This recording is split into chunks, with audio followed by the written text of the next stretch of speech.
Hello बच्चों, lecture 1 का revision lecture लेकर आया हूं, 5 मिनट्स में कंप्लीट करेंगे। सेल को फंडामेंटल यूनिट बोला, मतलब बेसिक यूनिट। मेरा शरीर जो स्ट्रक्चर है उसकी सबसे छोटी यूनिट सेल है। मेरा डाइजेस्टिव सिस्टम काम कर रहा है, मेरा सर्कुलेटरी सिस्टम काम कर रहा है, मेरा ऑर्गन सिस्टम काम कर रहा है, जो कि डिफरेंट ऑर्गन से बना है। ऑर्गन टिश्यू से बने हैं और टिश्यू सेल से बने हैं। तो सबसे छोटी यूनिट जिसकी वजह से मेरे शरीर में फंक्शनिंग हो रही है वो सेल है।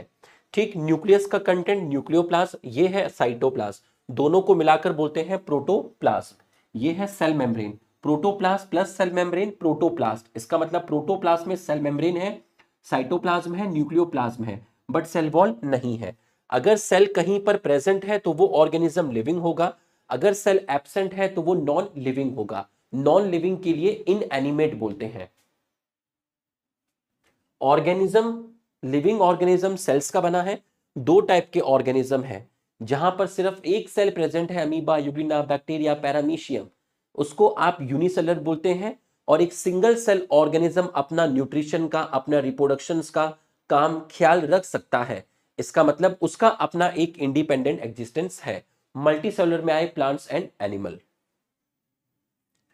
सेल को सबसे पहले रॉबर्ट हुक ने डिस्कवर किया, जो कि एक डेड सेल देखी गई थी प्लांट के अंदर, कॉर्क, जिसमें प्रोटोप्लाज्म नहीं था। First living cell Anton van Leeuwenhoek ने देखी थी, बैक्टीरिया। न्यूक्लियस को रॉबर्ट ब्राउन ने 1831 में डिस्कवर किया। इलेक्ट्रॉन माइक्रोस्कोप की डिस्कवरी के बाद सेल और उसके स्ट्रक्चर को स्टडी करना इजी हुआ। सेल थ्योरी स्केलेटन एंड श्वान ने दी थी। इन्होंने 1838 में ये बातें बोली, इन्होंने 1839 में अपने बारे कुछ चीजें बताया। ये जर्मन बॉटनिस्ट थे, ये ब्रिटिश जूलॉजिस्ट थे। इन्होंने बहुत सारे प्लांट्स को स्टडी किया, और प्लांट्स बने हुए होते हैं सेल्स के, और सेल्स मिलकर बनाती हैं टिश्यू, इन्होंने बताया।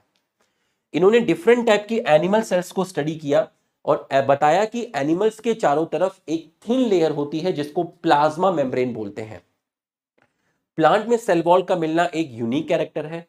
इन्होंने एक हाइपोथेसिस दी कि प्लांट और एनिमल मिलके बने होते हैं, किससे? सेल से, और सेल के प्रोडक्ट, सेल के प्रोडक्ट को बोलते हैं टिश्यू। ड्रॉबैक ये था कि किसी भी नई सेल्स का फॉर्मेशन कैसे होता ये नहीं बता पाए, और वायरस एक लिविंग ऑर्गेनिज्म नहीं है, उसमें प्रोटोप्लाज्म नहीं होता। ठीक है, वो तभी सर्वाइव करेगा जब वो किसी लिविंग सेल पर आएगा। तो सेल थ्योरी की बातें वायरस पे लागू नहीं होती। रेडल्फ वर्चो 1855 में एक स्टेटमेंट दिया जो लेटिन भाषा में था, ओमनिस सेलुला सेलुला, जिसका मतलब होता है कोई भी नई सेल्स पुरानी सेल्स के डिवीजन से बनती है। और इन्होंने लिविंग ऑर्गेनिज्म मिलकर बने हुए हैं, किसके? सेल और प्रोडक्ट ऑफ सेल। तो सेल थ्योरी को फाइनल शेप इन्होंने दिया। सेल्स, प्लांट और एनिमल। प्लांट में अनियन पील, एनिमल में ह्यूमन चीक। अनियन की सेल में बाहर की लेयर सेल वॉल है, और ह्यूमन चीक में बाहर की लेयर सेल मेम्ब्रेन है। किसी भी सेल की बाहर की लेयर को डीलिमिटिंग लेयर बोलते हैं। यूकैरियोट के न्यूक्लियस में न्यूक्लियर मेम्ब्रेन है, न्यूक्लियोलस है, न्यूक्लियोप्लाज्म है, क्रोमोसोम है। ठीक,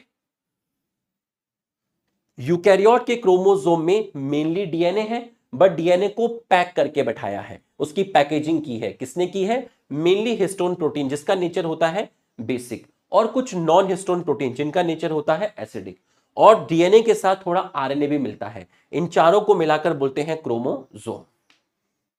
प्रोकैरियोट के न्यूक्लियस में आपका न्यूक्लियर मेम्ब्रेन, न्यूक्लियस नहीं होता।